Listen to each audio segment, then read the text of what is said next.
Bismillahirrahmanirrahim. Assalamualaikum warahmatullahi wabarakatuh.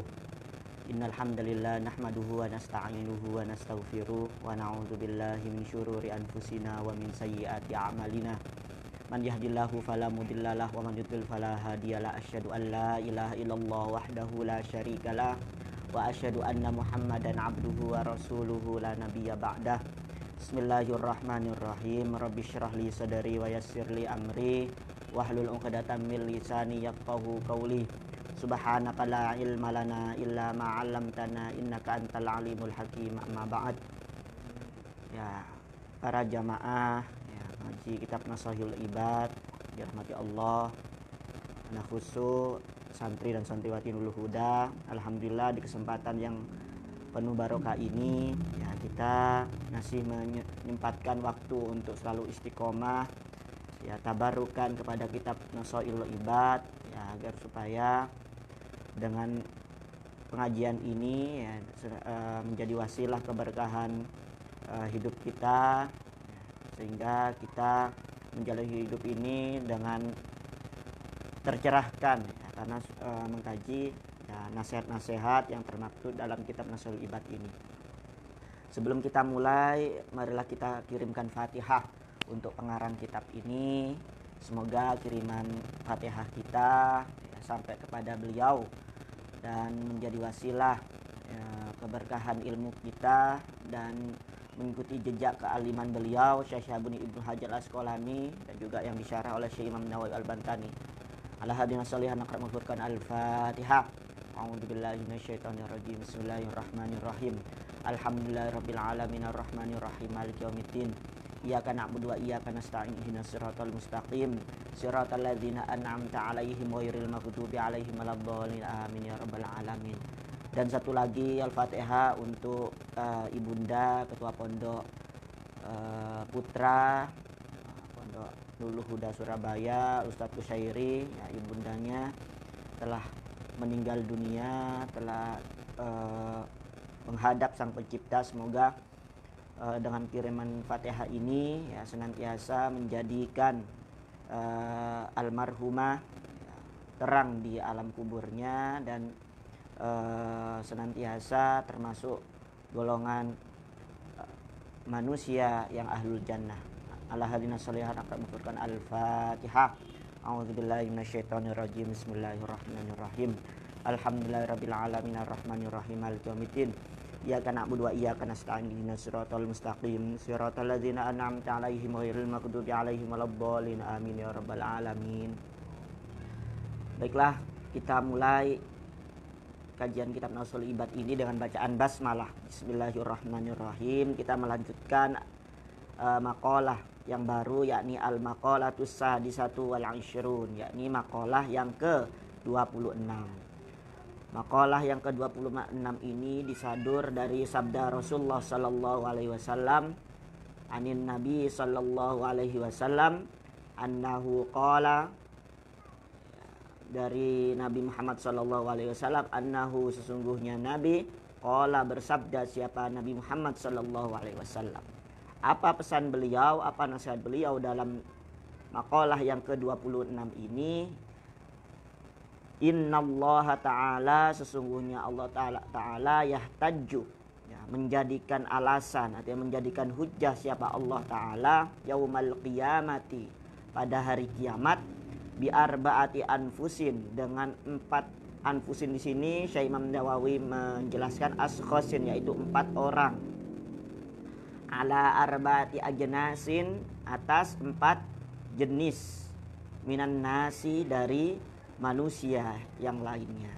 Jadi di sini ya, secara arti bebas bahwasanya kelak pada hari kiamat Allah sungguh akan memberikan alasan bagi tipe 4 orang ya, 4 orang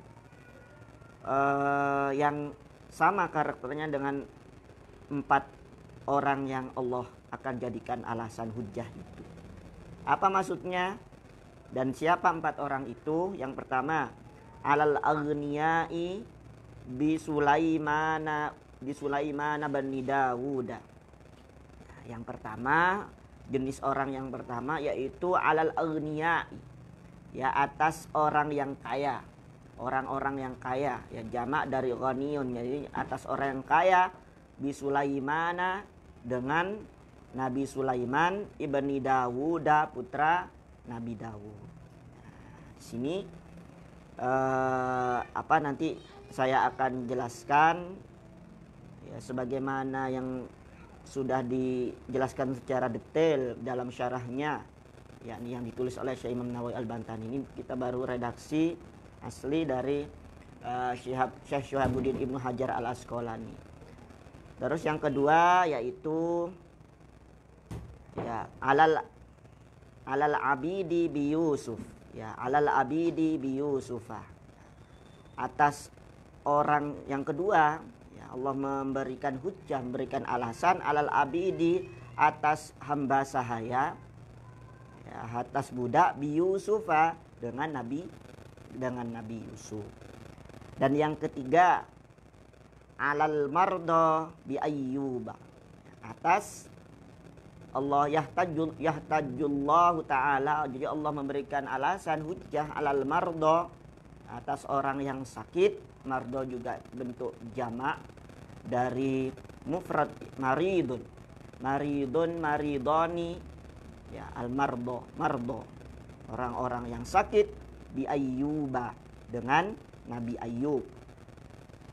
Dan yang keempat, nah ini yang terakhir, mengingat makalah yang kita kaji pada malam hari ini adalah bab rubai, bab yang serba 4.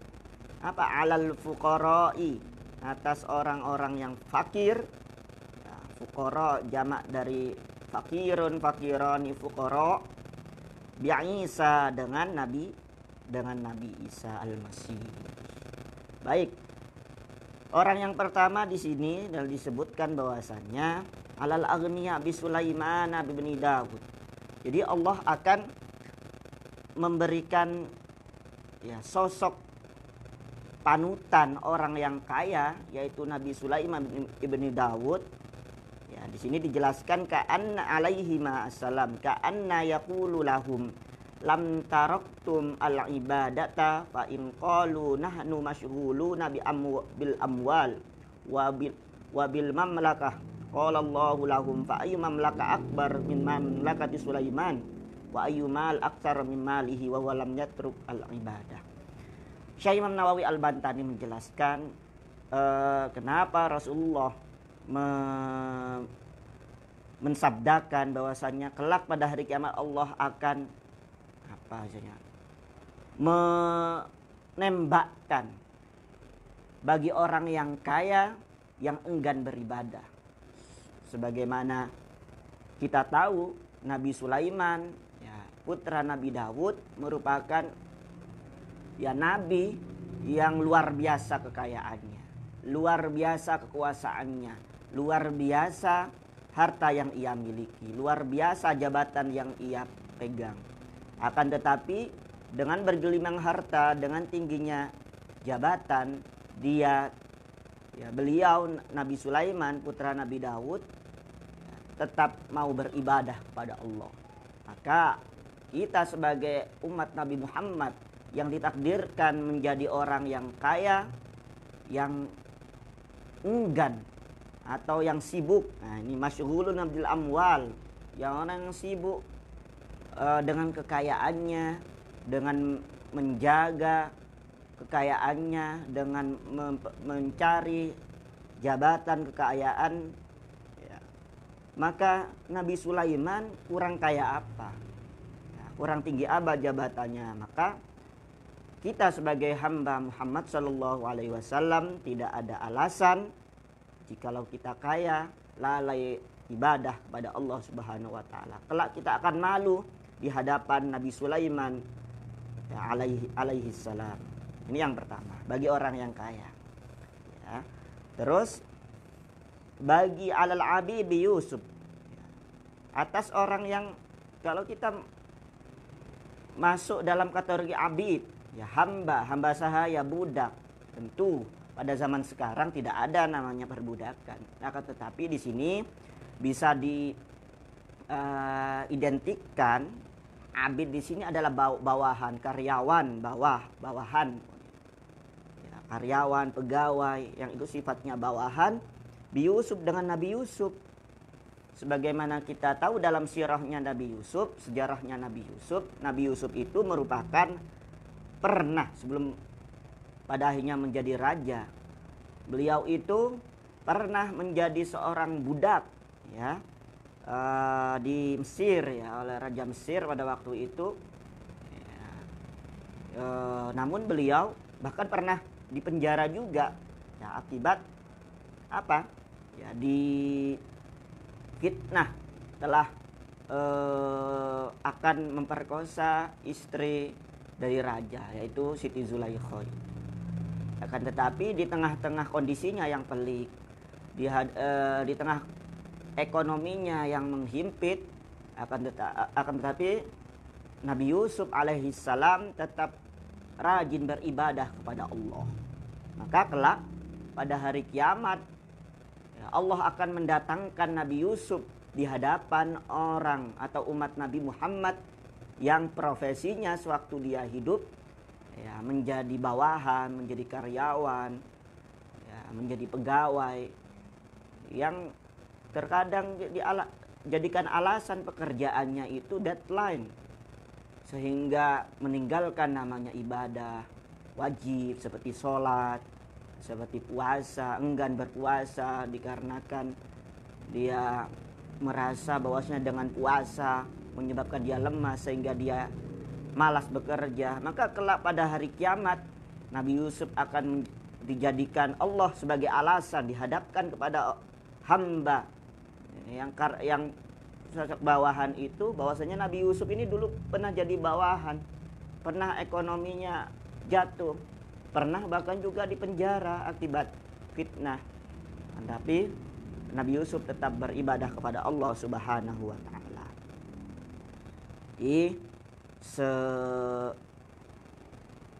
Sibuk apapun kita, ya, terhimpit apapun ekonomi kita, tetap kita harus selalu menjaga sholat kita, menjaga hati kita untuk selalu zikir kepada Allah Subhanahu wa taala. Yang ketiga, ya, tipologi yang ketiga, orang yang alal mardo, orang yang sakit, bi Ayyub, dengan Nabi Ayyub. Sebagaimana kita tahu bahwasannya Nabi Ayyub itu pernah diuji oleh Allah dengan penyakit yang amat sangat parah, ya, penyakit kulit, sehingga orang itu enggan dekat dengan dirinya kecuali istrinya. Ya, sebagaimana sebelum Nabi Ayyub diuji oleh Allah berupa sakit, ya, Nabi Ayyub itu merupakan sosok Nabi yang sangat kaya raya. Dia punya banyak ternak, punya banyak sawah, rumahnya paling bagus. Akan tetapi Allah uji, ya, dengan habisnya harta, dengan habisnya kekayaan. Tidak cukup sampai di situ, Nabi Ayyub diuji oleh Allah dengan penyakit kulit yang orang sekitarnya tuh enggan dekat dengan dia. Akan tetapi dengan kesabaran Nabi Ayyub di tengah-tengah penyakitnya yang amat sangat parah, sehingga orang enggan mendekati Nabi Ayyub, tapi Nabi Ayyub tetap, ya, kuat, gigih dalam beribadah kepada Allah Subhanahu wa taala. Maka tidak ada alasan bagi umat Nabi Muhammad yang mengalami sakit untuk tidak beribadah kepada Allah Subhanahu wa taala. Hanya karena sakit gigi ataupun kecapean, ini biasanya santri habis mengikuti perlombaan, ya, tidak ngaji alasannya sakit. Coba bayangkan, ya, Nabi Ayyub di situ, ya, punya penyakit, diuji oleh Allah, ya, mengalami sakit yang parah, bahkan itu berbulan-bulan, tidak 1 hari 2 hari, tidak 1 minggu 2 minggu, tapi berbulan-bulan sampai badannya kurus, Akan tetapi Nabi Ayub itu senantiasa beribadah kepada Allah Subhanahu wa taala. Terus yang ketiga yaitu alal fuqara, tipologi manusia yang ketiga yaitu alal fuqara. Ada orang yang fakir, orang yang miskin, orang yang tidak punya harta. Bi Isa, dengan Nabi Isa. Ya. Bagi hamba Allah, bagi umat Nabi Muhammad yang ditakdirkan menjadi orang yang fakir, orang yang miskin, orang yang tidak punya harta, maka Nabi Isa lah Nabi yang fakir. Tapi apa? Nabi Isa masih gigih terus dalam beribadah kepada Allah. Tidak hanya beribadah kepada diri untuk dirinya, tapi juga mendakwahkan ajaran Islam kepada umat-umatnya. Sehingga Nabi Isa pun termasuk dalam kategori ulul azmi. Nah, ulul azmi itu adalah nabi-nabi pilihan Allah. Akibat jasa dan kesabarannya di antara sekitar 300.000 ya lebih ya, nabi dan rasul dipilih menjadi 25. Di antara 25 itu dipilih lagi menjadi 5 nabi pilihan. Siapa itu yang masuk kategori ulul azmi? Ya, dalam sederhananya untuk menghafal kita singkat menjadi NIMIM. N-I-M-I-M. N itu Nuh, I itu Ibrahim, M itu Musa, I itu Isa, M yang terakhir Nabi Muhammad sallallahu alaihi wasallam. Jadi kembali lagi ke sini, itu sebabnya Nabi Isa, ayo kita bayangkan sefakir apakah kita, semiskin apakah kita dibandingkan Nabi Isa. Yang mana Nabi Isa itu ya, mengalami kesulitan akan ekonomi, bahkan ya, Nabi Musa itu tidak hanya miskin secara ekonomi, juga Nabi Isa juga tidak punya istri. Ya. Akan tetapi apa? Beliau itu masih wahuwa lam yatruk al-ibadah, kata Syekh Imam Nawawi Al-Badar. Ketidakadaan ekonomi, ketidakadaan rumah, ketidakadaan kendaraan, bahkan ketidakadaan pasangan atau istri, akan tetapi Nabi Isa masih tetap tidak meninggalkan ibadah kepada Allah Subhanahu wa taala, sehingga beliau masuk nabi pilihan atau ulul azmi. Nah, dari sini kita bisa belajar kepada nabi-nabi yang sudah disebutkan tadi ya, dengan apapun Allah takdirkan kepada kita. Apakah kita ditakdirkan Allah menjadi orang kaya, maka jadilah orang kaya sebagaimana Nabi Sulaiman alaihissalam. Jikalau kita ditakdirkan menjadi seorang pegawai bawahan, karyawan bawahan, menirulah Nabi Yusuf alaihissalam. Jikalau kita ditakdirkan oleh Allah sakit, maka tirulah bagaimana Nabi Ayub itu mengalami sakit. Jikalau kita ditakdirkan oleh Allah suatu ketika menjadi orang fakir miskin, maka tirulah kesalehan Nabi Isa, sebagaimana Nabi Isa juga pernah mengalami fakir dan miskin. Jadi nasihat ini sangat penting ya, khususnya di masa-masa sekarang, masa di mana lockdown, perekonomian lesu, ya, kesehatan sudah mulai mengancam karena adanya virus. Maka ya itulah takdir Allah. Kita tidak bisa itu mengatakan secara cepat bahwasanya itu azab ya, juga tidak bisa juga kita mengatakan itu sebagai azab bagi kelompok yang lain.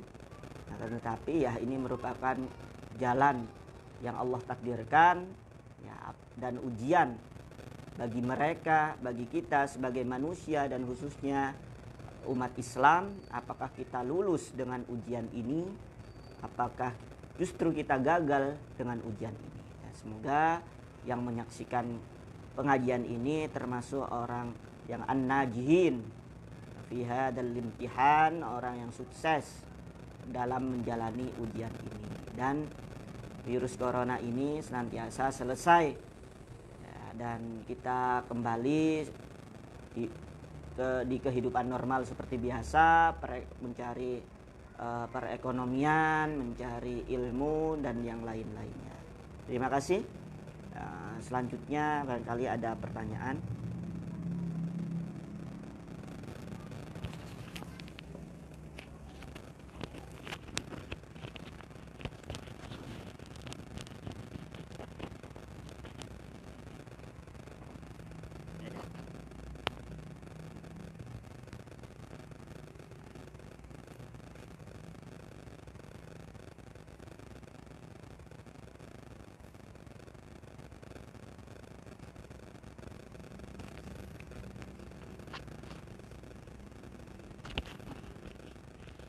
Baik, kalau memang sudah tidak ada, ya, kita akhiri kajian kitab Nasoil Ibad ini dengan bacaan hamdalah bersama-sama. Alhamdulillahirabbil alamin. Ya, doa kafaratul majlis. Subhanakallahumma wa bihamdika asyhadu an la ilaha illa anta astaghfiruka wa atubu ilaik. Ya, kita terus tingkatkan ibadah kita ya, di tengah pandemi corona ini ya, sehingga Allah memberikan jalan yang terbaik bagi kita semuanya, khususnya menghadapi Ramadan. Akhiran wallahul muwaffiq. Pertanyaan? Ya, silakan.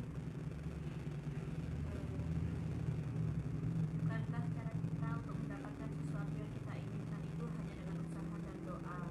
Tapi kenapa setelah melakukan keduanya masih belum terkabulkan? Ya. Jikalau kita berdoa, ud'uni astajib lakum. Ya, berdoalah kepadaku, kata Allah, niscaya aku akan ijabahi.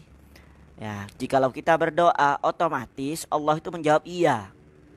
Nah, namun iyanya Allah itu ada tiga kategori, tiga macam.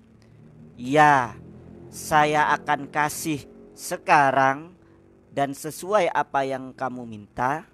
Itu yang pertama.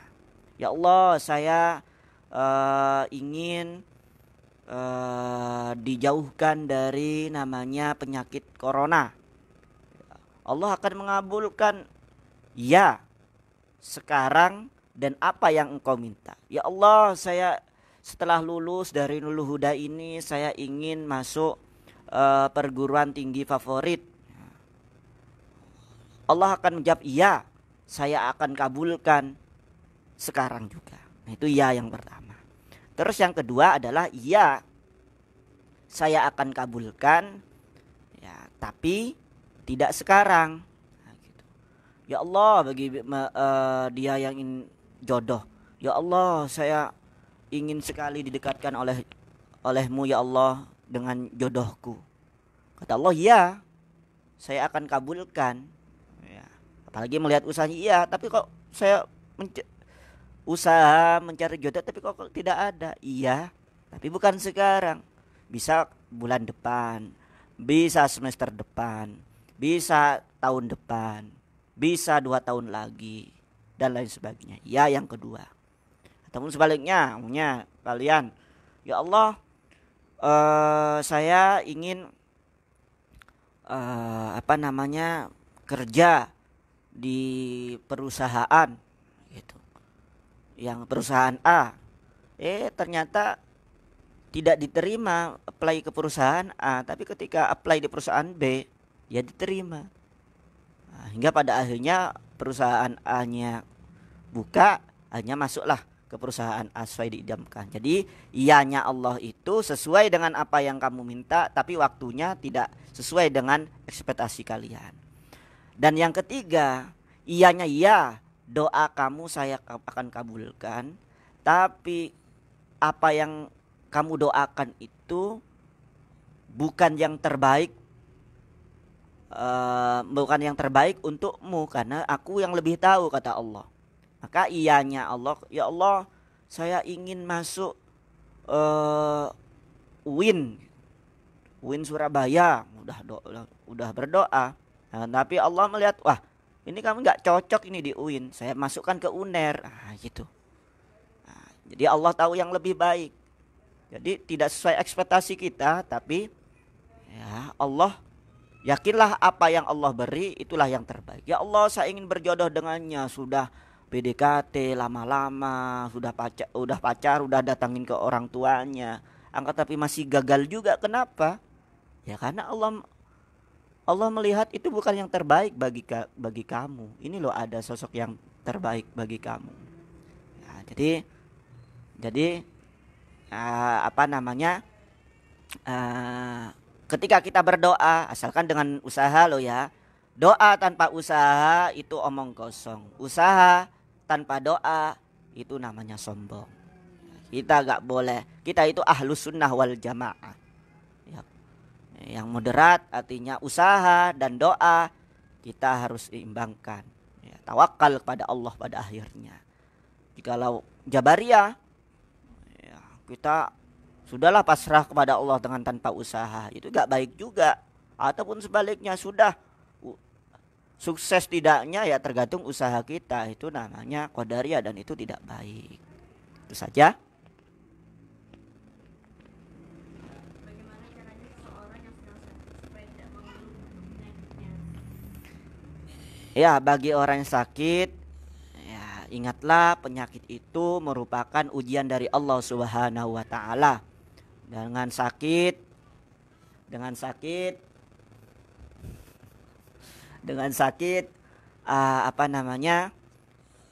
menjadi ajang peleburan dosa kita kepada Allah Subhanahu wa taala. Dengan sakit yang momentum untuk kita taqarrub dekat kepada Allah Subhanahu wa taala. Jadi apapun yang kita alami itu merupakan ujian dari Allah. Ya, bedanya ya kan, bagi orang yang beriman, segala apapun yang terjadi dalam hidup ini adalah ujian dari Allah dan yang harus diselesaikan. Dan bagi orang yang tidak punya iman, ya menganggap bahwasanya sakit ataupun lagi bokeh, nah itu merupakan siksaan dari Allah Subhanahu wa taala. Ya otomatis Allah sesuai dengan prasangka hambanya. Ya jikalau itu dianggap azab, ya benar-benar azab akhirnya. Jikalau itu merupakan ujian yang harus diselesaikan, ya Allah akan segera memberikan solusinya sehingga selesai dari ujian itu.